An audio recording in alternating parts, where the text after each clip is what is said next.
Welcome back to Restore Thrive. We are talking about how to improve your hip range of motion.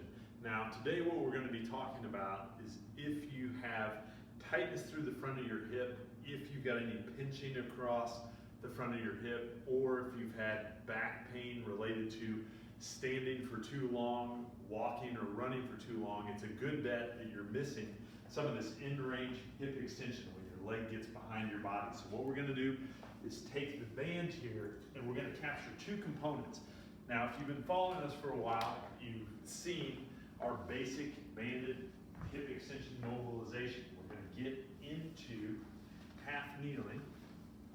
On the side that we have the band around the hip, we're going to make sure that we have our glutes squeezed, abs on, rib cage down. We're going to rock back and forth out of this position. Now, the thing we have to remember is that when our leg gets behind our body, not only is our hip extending, it's also rotating in as well. So we're going to use the kettlebell today, and we're going to block our leg out into an internally rotated position to capture that part of the range of motion. So I'm going to take this kettlebell and I'm going to put it back behind my foot with my leg rotated out. Now I've got to be careful here if I'm tight through my hips not to try to compensate by just turning my pelvis the other direction. You can see I can work around it there, but if I keep my pelvis square and my foot out, and I can even push it a little farther out there, I can really feel that winding up the front of my hip now as I get in and out of that hip extended position.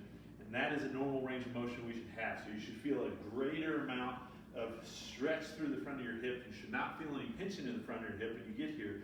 Another thing that you can do while you're here is I can push into the kettlebell with my leg, pushing back towards my midline. Hold that for about 5 seconds and then relax, see if I can get a little bit further.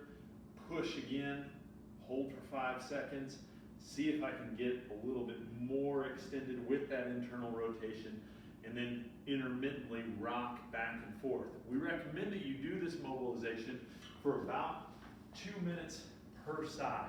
Obviously, if you're getting that pinching in the hip again, we don't want you to do this mobilization. To be a good idea to shoot us a message, or if you're not in the KC area, find a local PT who can help you. But give this one a try, let us know what you think, and we'll talk to you again soon.